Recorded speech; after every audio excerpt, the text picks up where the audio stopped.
Hey folks, Casey here. Just want to go over a few things before we get the show started. If you're listening on iTunes, please do us a favor and review us over there. If you're listening on Spotify, please give us a review on there. They do a star rating. If you're watching on YouTube, please subscribe to our channel. You can support our show by going to patreon.com/deluxe edition pod. You can find us on Instagram or Twitter at Deluxe Edition Pod. We have t-shirts over at whatamaneuver.net/collections/deluxe edition. And we are a part of the Deluxe Edition Network. You can find all the other great shows over at theden.show. Our podcast of the month this month is The Return of the Living Flet. He's a YouTube exclusive show. He's a really great dude. Kyle is from Alberta, Canada, and he does movie reviews, interviews, unboxings, trailer reviews, all kinds of different stuff. So definitely check him out. And one last thing, we've been nominated for 2 podcast awards.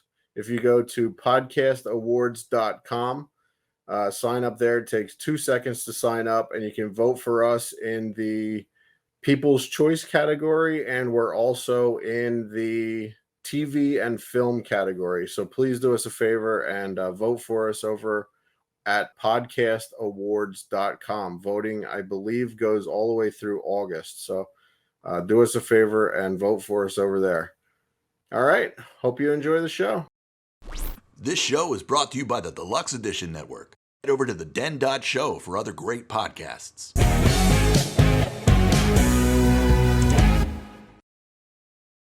Hello and welcome to another episode of On the Road with Casey.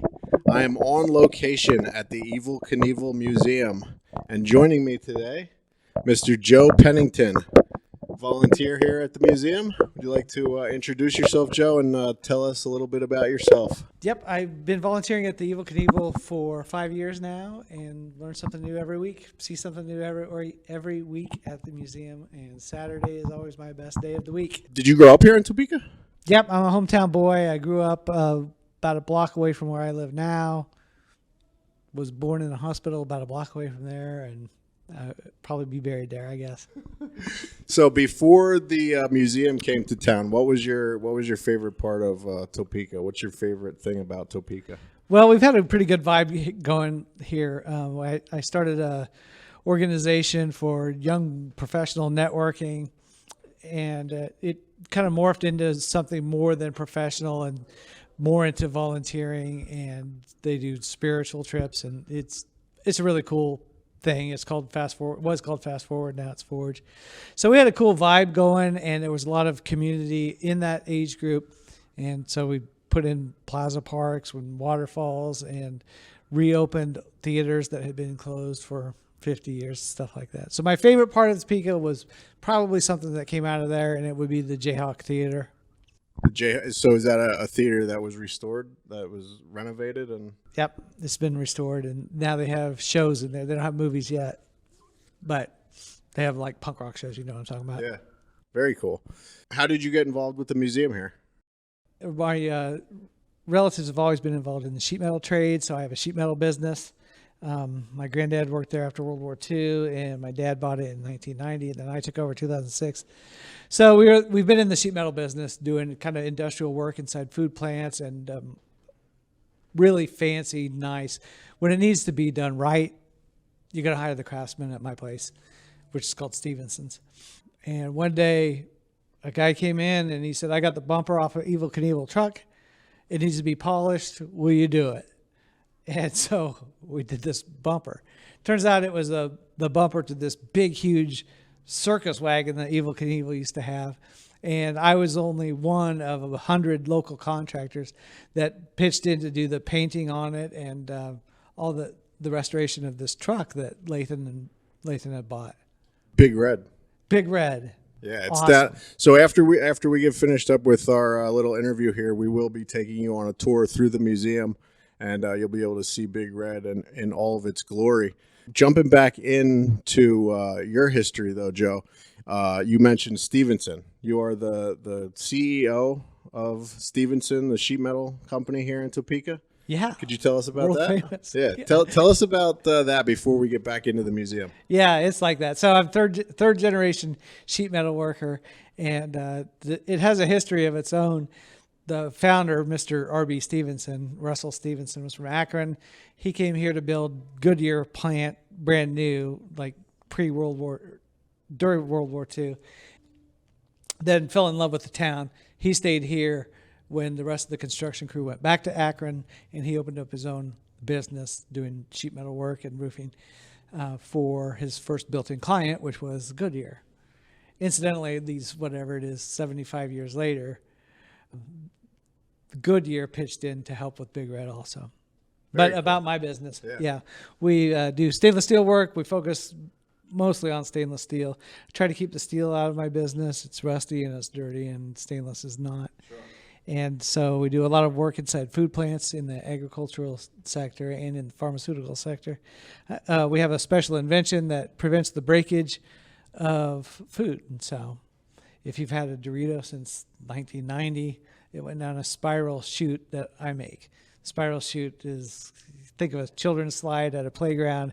It's like that, except it's smaller and is made for peppermints or chicken nuggets or something that you don't want to eat broken. Right. Yeah, I saw the pictures of online on Facebook, on Stevenson's Facebook group. I was very curious about the spirals, the stainless steel spiral. So that's what it's for, to prevent the breaking of food. Yeah, right. You get a box of animal crackers. You can't tell a hippo from a giraffe because it's all broken up. Right. Come on, right?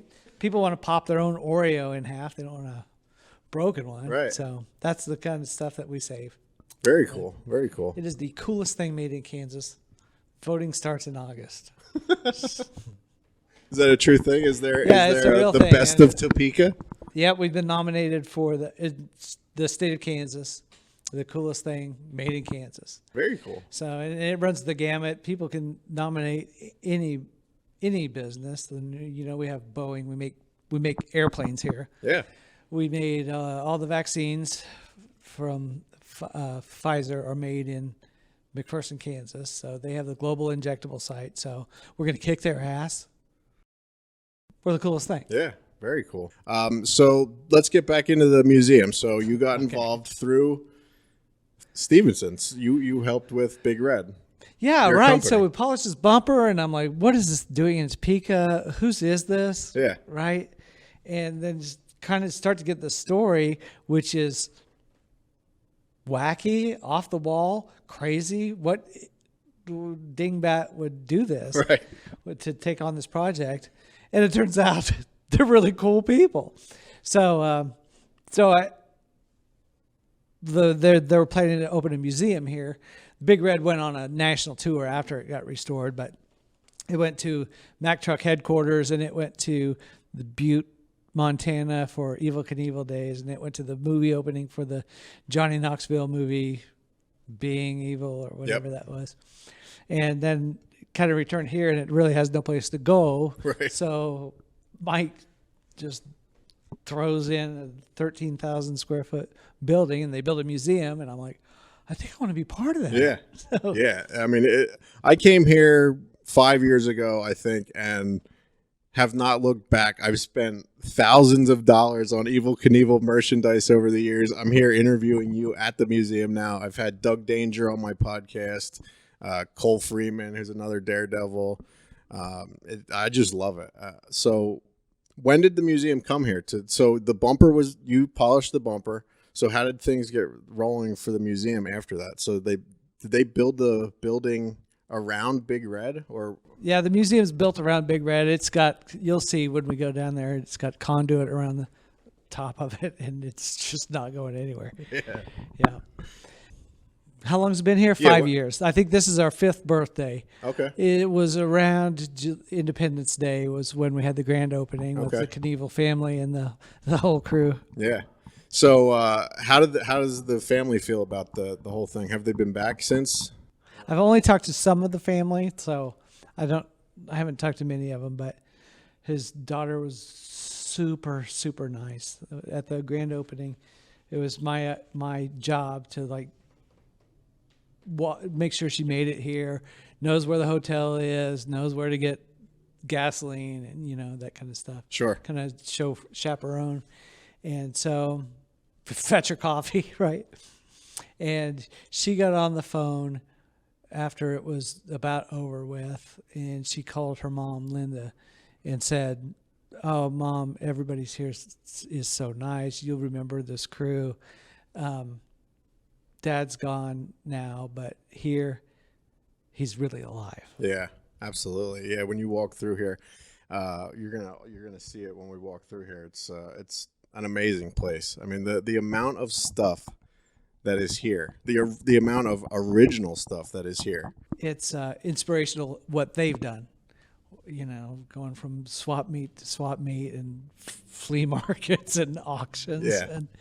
and detectives, and really digging this stuff out of barns and wherever they're hiding. What do you got? I have a lot of the old toys that I spent way too much money on eBay. I have the You had to rebuy those. yeah, I had to rebuy them. Before I came here to the museum 4 or 5 years ago, I was not into Evel Knievel at all. Like I've seen I've seen the crashes, the famous crashes at Caesars and all that stuff, but I wasn't a fan of him before I came here. But the first time I was here, I spent hours and it's honestly the first museum that I've ever done this in. Like usually I breeze through a museum. I'm like, oh yeah, that's cool. Take a picture of this, take a picture of that. This, and you'll see it once we go down there. I read every single piece of, I spent hours reading everything that is in this museum, and there's videos. I watched every video, and it's just incredible. Yeah, I know. It's so hard to say I work at a museum. I sound so old, and I'm like, no, it's not like that. You should really come and read everything. Right. I'm like, what am I saying? But yeah, it's engaging, and I'm so glad it sucked you in like it did me. Now I feel less weird. Right. So, what is your favorite part of the museum? Oh man. So Besides working here and engaging with, the crowd. I'm not going to say comes in? besides that, because that really is my favorite part. My favorite part of the museum is visitors. And there's cool stuff here, and it's stuff you see from your childhood, and it's been on television, and it's been in Hollywood, and you'll remember some of it from comic books and things like that. But I love the visitors that walk through the door. And it kind of starts from the very, very beginning. I don't know you don't know me, but there's this secret handshake kind of gesture. It's like somebody's reeling in a fish, And I'm like, oh, you had this wind-up toy too. Right. So we have an instant bond. But then, and I don't bother people. They want to get their Knievel. They want to remember their Knievel. Maybe their Knievel wears a cape, or maybe their Knievel's crazy or stupid, or maybe he's courageous. I don't know. But one time, this guy was through the museum, and this is just one of the most touching things that's ever happened. So Evel Knievel's like huge into charitable giving, and there's a display down there about all the different 4-H clubs and Boy Scout groups that he's donated to, and I'm down there with this guy. He just came in, bought a single ticket, and he's our age. And we go through the museum, and we get to this part about the charitable giving, and there's this part about orphans. And I said he has a really special place in his heart for orphans, and ran into an orphanage was next door to the hotel where they were staying, and he hooked the orphanage up with tickets for all the orphans, and got them a ride to the show, and then signed autographs. And the guy says, yeah, I guess I was lucky to have parents. Right? And I'm like, oh, yeah, really? Yeah, I mean, I didn't know my dad. My dad was never around. My mom raised me, but she just kind of would sleep with anybody, and then tow me along from the trailer to apartment and place to place, couch to couch. And finally, she kind of settled in with this one scumbag, and he was so mean, but that was my role model when I was a kid. It was this scumbag. He would rob liquor stores, he'd rob the grocery store, he'd rob the gas station. Jesus. And I just thought that's okay. He's providing for us. Right. That's just the way people make a living, I guess. But so we grew up like that, just poor. And I got a job at a grocery store bagging groceries. And sorry, this is going to be such a downer for your show. You can cut it all out. Got this job bagging groceries at the grocery store, and I was in high school, and they came out. They're going to have a class ring, and I'm going to be the first person in my family to graduate high school. So I'm saving up every single penny, every single tip that I get, so I can buy one of these gold rings that's going to be my class ring. So I save up, and then it's getting close to graduation, and I'm going to make it, and I get the class ring. And it was really meaningful to me. So I go home, look at my ring, put it in my dresser drawer, get ready to go back to work, go sack groceries for another shift early on a Saturday morning. Saturday afternoon when I got off, Evel Knievel was on ABC's Wide World Sports. So I go home, and my old lady's fighting with her scumbag boyfriend, and she's yelling, "Where'd you get that weed, you no good son of a gun?" And he's yelling back at her, "It's none of your business." And they get in an argument, and I'm turning on the TV. And just, I can hear it upstairs starting to get physical, and he's pushing her around. And finally he says, "I'll tell you where I got the money for that. I took Junior's class ring, I melted it down, I sold it at the pawn shop, and I bought my weed." Jesus. And the kid says, "I was just so mad. I was just crying and shaking at the same time, thinking Evel Knievel would never put up with this. If Evel Knievel makes this jump, I can stand up to my old man." And Evel made the jump. The guy goes upstairs, throws the scumbag against the wall, says, "You never touch my mom again." He disappeared, and he never came back. Right? That's So my Thanks, favorite Evel. part, yeah, right. My favorite part is the people that come, and which is, I don't know them. I didn't know them the day before, and I don't know them when they go back Sure. to work. But I know that inspiration that Evel Knievel had on these visitors. Yeah. What a great story, man. Yeah. Awesome. I don't even know what to say after that now. Yeah, right. That's an inspirational story, man. I thought you were going to say, because I think I might have heard this story too, that one of the kids that he gave the free tickets to, I believe, came here as well to visit the museum. One of the orphans from the orphanage that he gave the tickets to. Wasn't that a cool story? Yeah, So that's the story that I was telling to him. Yeah. Without the video. Right. It's so cool. That's priceless. That video. Very cool, man. Thanks so much, Joe, for doing this. You ready to do our little walkthrough? You wanna do any plugs? Do you have anything else that you would like to share? Well, I'd like for people to come visit the museum. Yeah. So. Give us a little information about the museum, the hours, address, all that stuff, if you have it. Yep. So we're open every day from 10 till 5, Tuesday through Saturday. That is, we're closed Sunday, Monday. So come visit. It's a great museum. Like you said, it's more than a museum. It's hard to describe to people that it is a museum, but it's the #1 rated museum in Kansas and the #1 attraction in Topeka. So if you're ever on your way through, find it. Right. I mean, that's just a no-brainer. You kind of have to. But then if it's a destination, you certainly are welcome. Place is awesome. I mean, I've been here multiple times, and for me to come back to a place, Yeah. I mean that says something, because I don't I'll go somewhere and I will never go there again. For some places, I've been here. Most places, I think. Most places.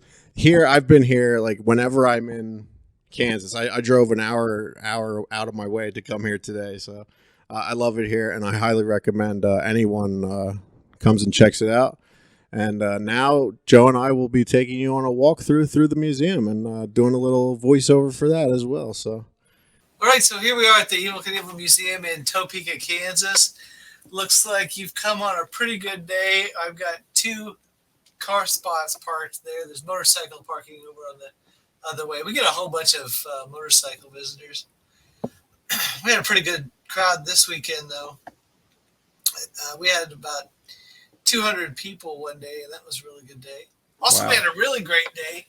TripAdvisor let us know this weekend that we are a Traveler's Choice Award. That is, people who have visited the museum have voted for us as one of the top 10% of attractions worldwide. So here's the entrance. This is how I get in work every day. Walk down this long hallway, become either inspired or petrified. Yeah, this is a neat wall. It shows you, just about what you're going to get into here in the museum. Yeah. I don't know. If fact checkers were doing their job over there in social media, I don't know what kind of grade they'd give that wall. So tell me about. I had a question about this when I was there before. Who's do you have like a museum curator? Like who puts all of these displays together? Well, Mike and his crew and Lathan put all this together, and Scott, and they all came up with kind of a narrative, a story, and they checked it and checked it again and cross-checked it with each other. And then Amanda physically printed out those photographs and pasted them on the back of, I don't know what to call it, foam board. Sure. Yeah, the way that everything is put together, and it kind of, you'll see here as we go through, it's in chronological order. Like this was based. Hey, this display is based on his first jump, right? Yeah, it is. Are you from Moses Lake, Washington? Me? No, I'm from Reading, Pennsylvania. Yeah. Okay. Gotcha. Yeah, and we're going to go through pretty quickly here, but just kind of show you what the feel of the museum is. That first wall, this is the end of the first wall, and it looks like Evel Knievel is done with his circus act, kind of like pattern after the Joey Chitwood show with rodeo clowns and little people and motorcycles. Right. And he's starting his solo career here in 1967 at Caesar's Palace. It's set out chronologically from Baby Knievel to Bobby Knievel, Robert Knievel, Evel Knievel. Eventually he quits. He runs out of names to keep running from the police. This is the last of the kind of tribute motorcycles. And after this triumph, they're all authentic. There's about a dozen or so motorcycles that Evel Knievel used. Some were for wheelies, some were for jumps. And yeah, we had talked about this in the interview. The amount of original stuff. Like here's one of his parachutes. He only used 2 parachutes throughout his entire career. Am I right on that?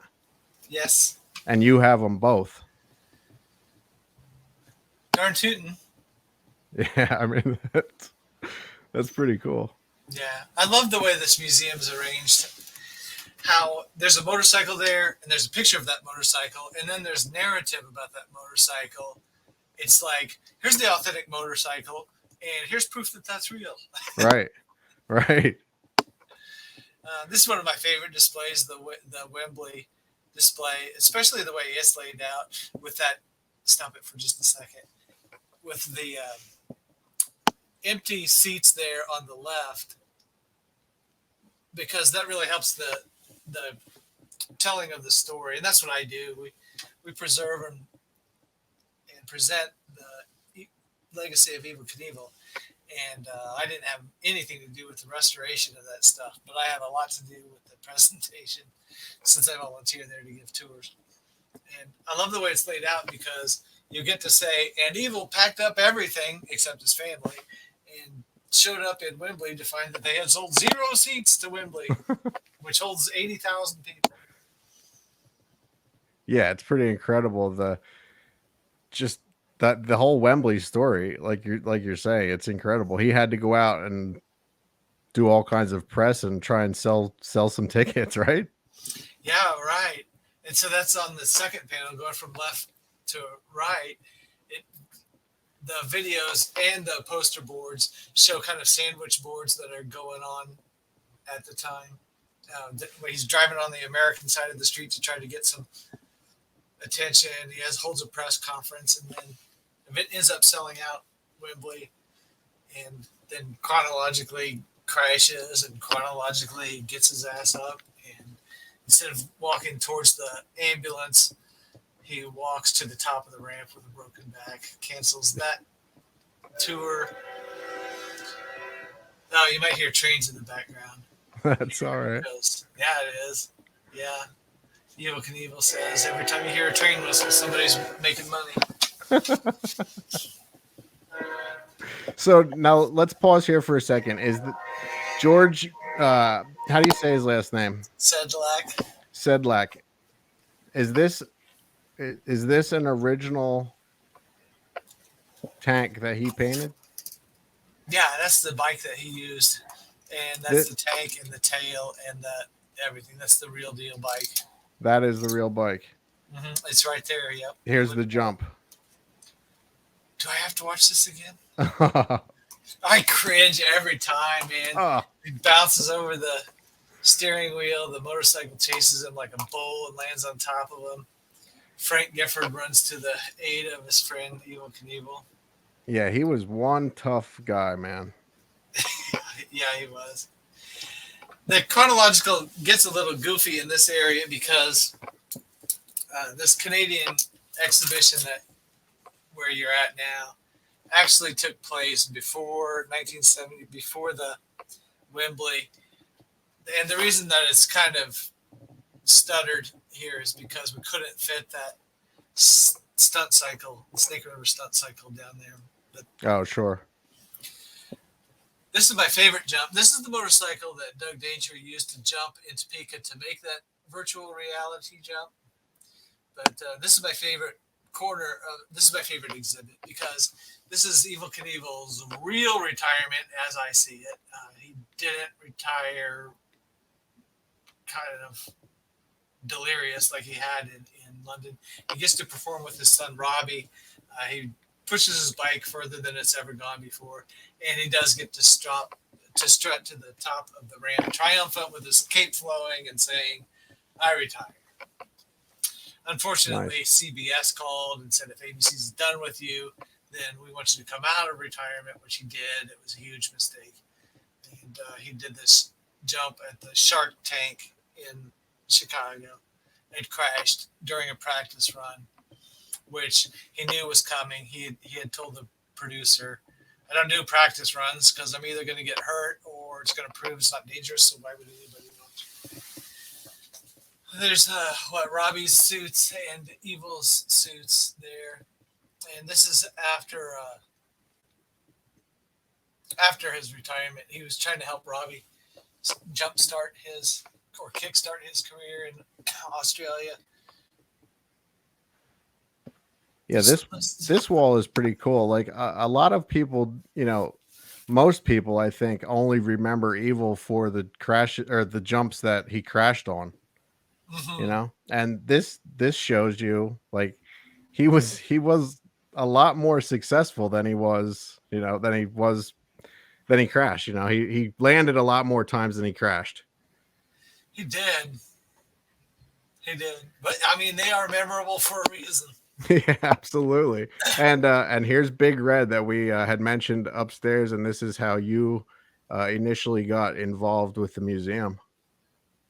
Yes, that's right. I have that day job I was telling you about, or my real job, that is doing stainless steel, and we were polishing up that bumper.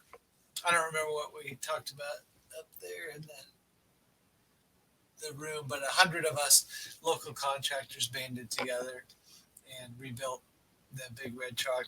This is the wall opposite of the big red truck, and there's a whole bunch of pictures of the crew with the big red truck. So when the crew came for the grand opening, they enjoyed seeing those photographs of themselves and comparing them to what they look like now. It was like a big high school reunion. Yeah. You got fat, you got old, you got bald.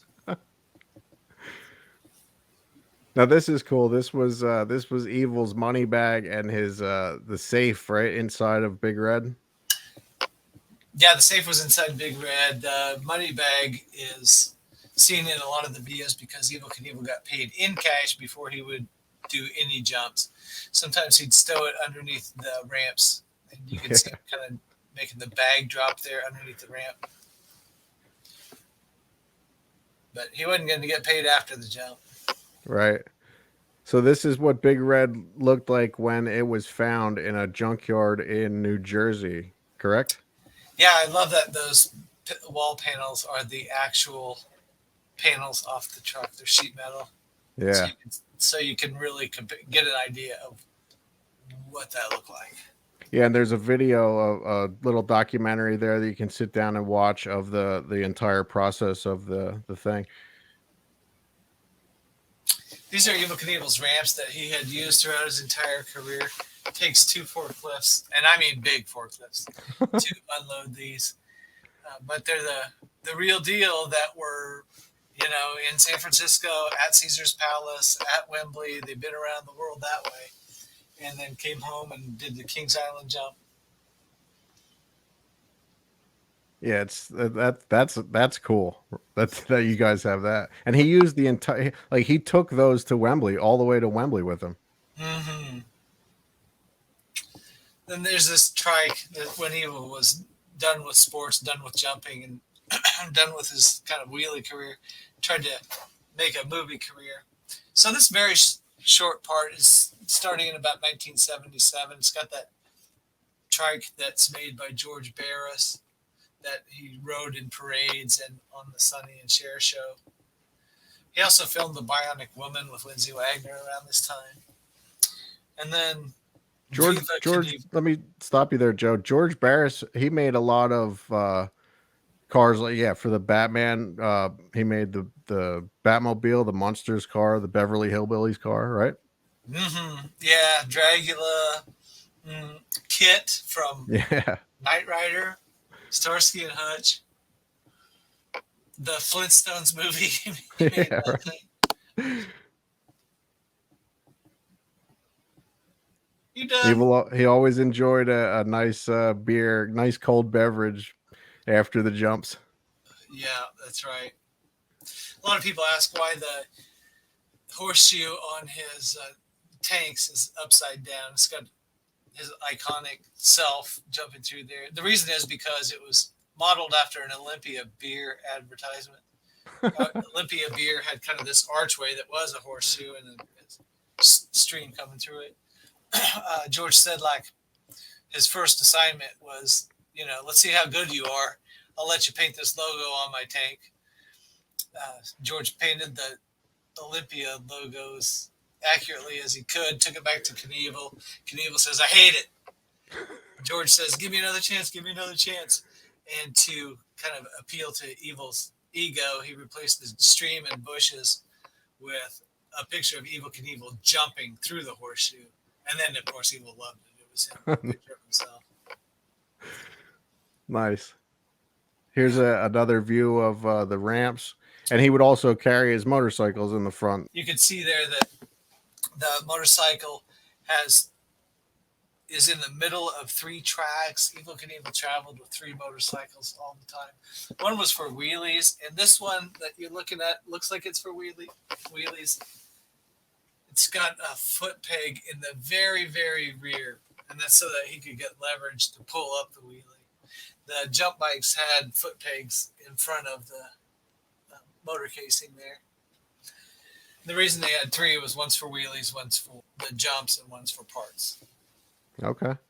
Let me ask you this. Going back to the bike that Doug Danger used, I had heard that when Doug did that jump, they had to move the foot pedals for Doug because they were rearranged in a way, I guess, from what I've heard, was one of Evil's legs longer than the other ones from all the surgeries and stuff that he had.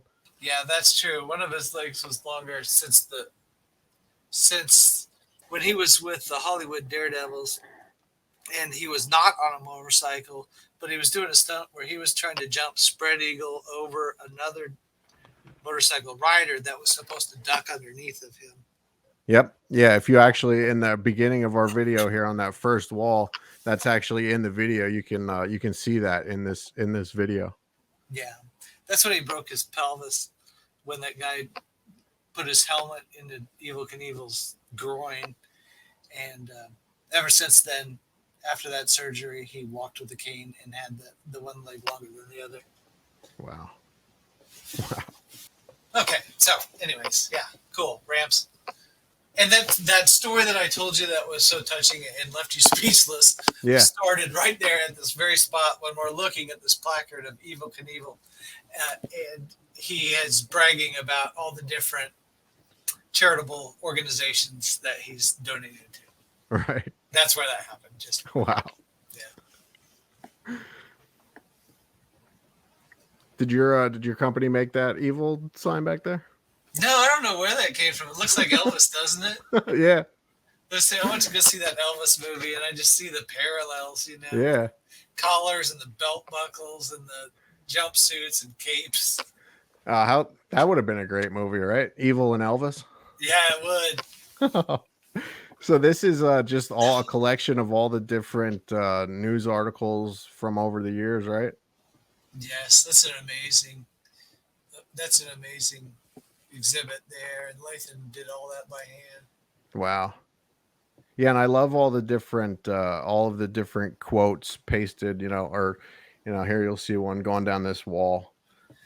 Yeah, the only thing is, the next time we do a museum, it should probably flow right. Every single one of these, with the flow of the museum, those are all on the right hand. Yeah. So you're kind of reading it like Yoda. Yeah, you have to go back. Yeah, I understand. So this is cool. People are continuously sending pictures from their childhood in. It's a little display of all and that's Mike Patterson. He's the owner of the Harley Davidson shop in Topeka that the museum is attached to, right? Yeah, right. I still can't get him out of those plaid pants. I don't get it.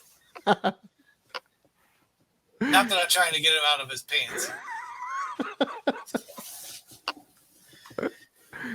Yeah, so stairs or elevator go up to the same level. I tell everybody there's more artifacts on the second level. Just spoiler alert for you. There's a Caesar's Palace helmet up there, his canes, jewelry, a series of bad movies, and sorry, maybe I shouldn't say that. And the virtual reality jump, which is the best part of that museum. Yeah, that's I love that part. Where I leave people off because my space is that downstairs chronological space. Sure. And I wish them happy landings, but I always hate to say happy landings to somebody getting on an elevator, you know. There's the second parachute. This is an actual poster from Snake River Canyon jump that he was in after his career, right? So he started appearing on a lot of television shows after his jumps were over. Yeah, so you got Donnie and Marie there, his hee-haw overalls. Yeah. What else? The movie outfits. Yeah, this was the movie that George Hamilton starred in. Yeah. And my favorite suit is there. This favorite suit that we have. Yeah, the sport. Man, it looks so good. He didn't use it in any jumps. But he didn't use the Sports Illustrated suit in any jumps? No. Really? Was it specifically for the shot? Yeah, I mean, he might have planned to use it for later jumps, but for the Snake River Canyon, he kind of wore a canvas fly suit. Oh, okay. Yeah, he was very flashy. He had a lot of gold jewelries and diamonds, and now Tell me about this.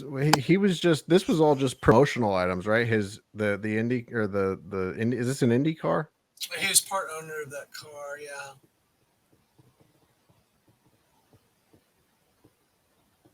But not the driver. Right.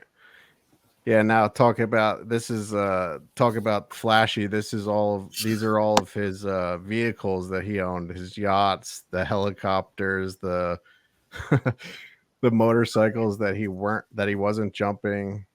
Yeah. He had a lot of custom, like a lot of people did a lot of custom work for him. Yeah. So cool. Like Seems that, everything was custom. like this. The custom pickup truck Cadillac. Yeah, I love that he did that. Like it would have been great. He wanted a Cadillac. Obviously, he wanted a Cadillac, but it's much more useful when you can haul two motorcycles in the back. Right. Here's the wall of his family. We had talked about that a little bit in our interview earlier. Now these are a few of Robbie's suits here, I think. And just the legacy that Evil's, like we had talked about the movie that Johnny Knoxville did, Being Evil.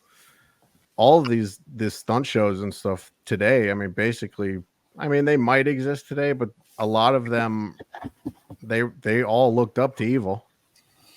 Yeah, I guess Evil was inspired by Joey Chitwood, so if he had not been, somebody else might have been.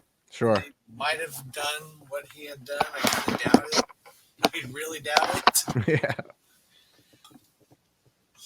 This is a pretty cool display. You can see we had talked about how tough Evil was, but as tough as he was, he did get injured a lot. And this is a screen here where you can click on the different body parts that he was injured at and, see his different injuries. Do you know officially how many bones Evil broke? Nope, just all of them. Yeah, a lot. Yeah, that skeleton we're coming up to shows exactly which bones were broken and how many times.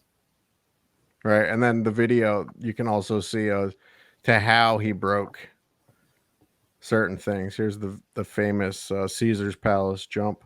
That's basically unfortunately, that's basically the jump that put Evil on the map, right? Yeah, it did. It did. He made that happen. That was an excellent clinic on salesmanship and getting shit done. Yeah. He made up personalities and just made up. He called Caesar's Palace continuously, right? Like saying, "Oh, yeah. What about this Evel Knievel guy? I heard about this Evel Knievel guy that's going to be jumping your fountains." Yeah. And then after he jumped up enough interest to get it, he called ABC's Wide World of Sports and said, "I want you to come cover this." And they said, "We're not going to come do that. Yeah, if you want, you can just hire your own Hollywood producers and they can come videotape it." And they did. Yeah. And that turned out to be a great piece of footage for him to take out on the road and sell. Right. Actual pill bottles from the Evil collection. Okay, you want to pause it? Do you know what this stuff is? No, I don't. Okay, I don't either. Do you want me to pause it? I don't know. Here. Only if you've got like an hour or two to look. Let's see. Dextra and something Zidine. Dextra and something Zidine. Flomax. I think that's to help you pee, isn't it? Oh yeah, that shit works good. How old are you? I'm only 41. Oh, you're not there yet. So yeah, it's a miracle drug, man. Well, Evil had to take it. I was saying I was that Evil, the Elvis movie this weekend, and somebody said, "How long is it?" And I was like, "It is 3 P's long." So this is just basically all of the different promotional items that he was a great promoter, self-promoter. he had so much. As soon as I make the turn here, you'll see he had beer, cigars, bicycles, toys. He was the first actual first human that was an action figure. Right? Right. Yeah. Yeah. That wind-up toy outsold Barbie in 1974. Yeah. Countless appearances on Carson. Amazing the amount of stuff that he did, and really, if you think about it, a short period of time too. Here's some of this is just an explanation of, some of the equipment that he would use if you would, I guess, want to, build a bike to resemble Evil's. You could get this stuff. There's a Doug Danger helmet. Now, was that a helmet that he used, or was that just a helmet that George painted for the museum? It's one that George painted for the museum. Okay. Here's a helmet from Cole Freeman, friend of mine. Cole jumped. He's been on your show, hasn't he? Yeah, Cole jumped the main street in Sturgis with a Harley Davidson Road Glide. Pretty amazing. So this is pretty cool. Do it right. What are you gonna pick? 20 degrees, 100 feet on a Honda. Wait, no, he wants. I gotta go with the Triumph. He wants the Triumph Bonneville. He's gonna do the semi trucks, and he's ready to go. He's gonna enter his speed here. Yeah, he's gonna go 100 miles an hour to go 100 feet at 20 degrees. Sorry, I made it. What? You way overshot it. How does that happen? Dude, you're outside the arena. Home run. I made it. Snake River Experience is way cool. The Sky Cycle that ended up at the bottom of the canyon is in this room. That's a replica of the tank, the steam tank that it's in. Basically, it was powered by steam. You pull the cork and it shoots off like a bottle rocket. That in itself is amazing. I don't think a lot of people realize that he was trying to jump the canyon in a steam powered rocket. Yeah. That dirt came from Snake River Canyon along with some beer cans and actual fencing. This is the parachute mechanism that malfunctioned during the jump. There's controversy whether he let go of the thing or whatever, but that damaged parachute makes it pretty obvious that it was a mechanical failure. Right. So this is a really cool exhibit. One thing that is not on the exhibit and that I wouldn't have known unless John Hood came to the museum is he tells the story of how he was Evel Knievel's retrieval man. He was to get Evel and bring him back to the jump site. Whether he made it or whether he failed, Robert Frost from the BBC is waiting at the top of the canyon to interview him for the live audience of millions of people.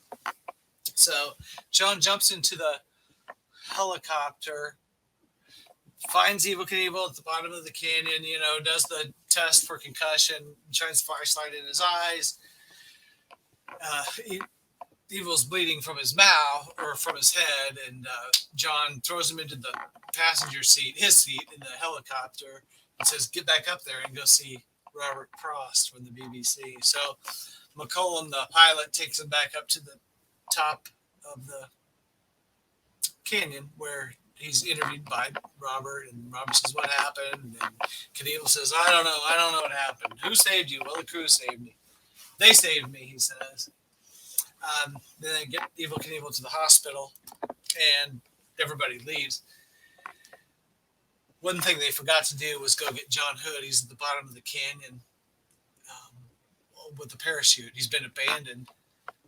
doesn't know who or when he's going to get out. But he happened to have this climbing gear because he didn't know if he's going to need ropes or what to get Evel Knievel out of the predicament and back up. So he had the ropes. He had used the parachute for kind of a snuggle blanket and spent the night there. He climbed up to the top of the canyon the next day using the launch pad as kind of a guide. He had to go back and forth. That's crazy. It is. He climbed out of there? He climbed out of there. He's a real mountaineer, man. He's a mountain climber, kind of tree trimmer, cool guy. But yeah, he came up, and Earl, I think, was the driver. Everybody's gathered around Evel Knievel at the hospital.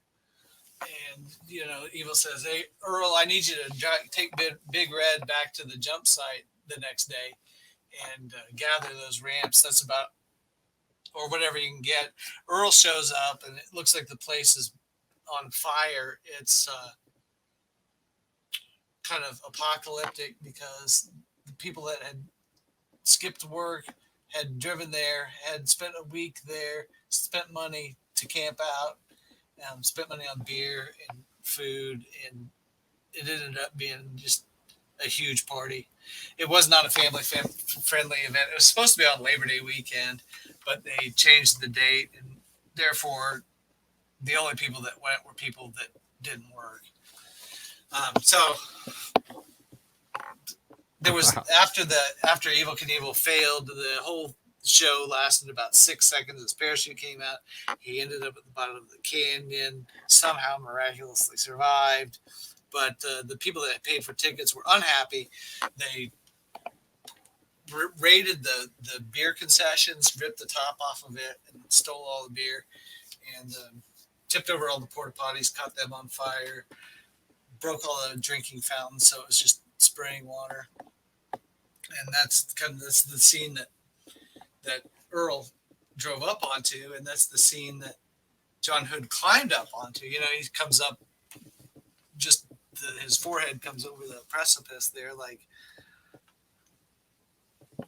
Kilroy was here, Right. And Earl sees that little bump come over the horizon, walks over to investigate because he's there to pick up the ramps. The ramps are the only thing he can salvage. John, what in the hell are you doing here, John? John says, I am looking for the fucking pilot.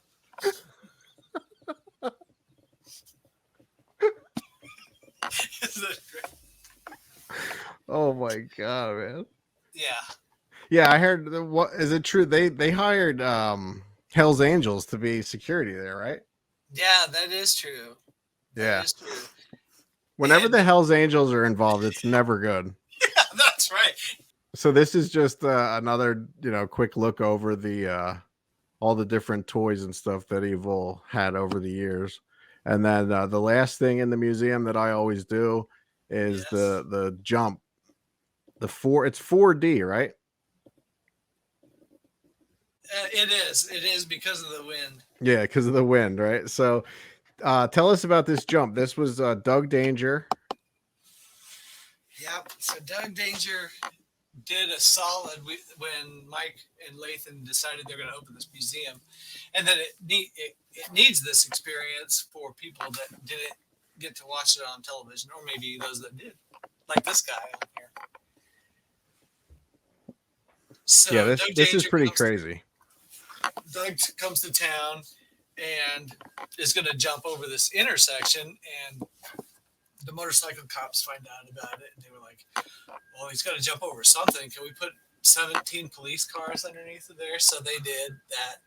So Doug officially cleared 17 police cars there, and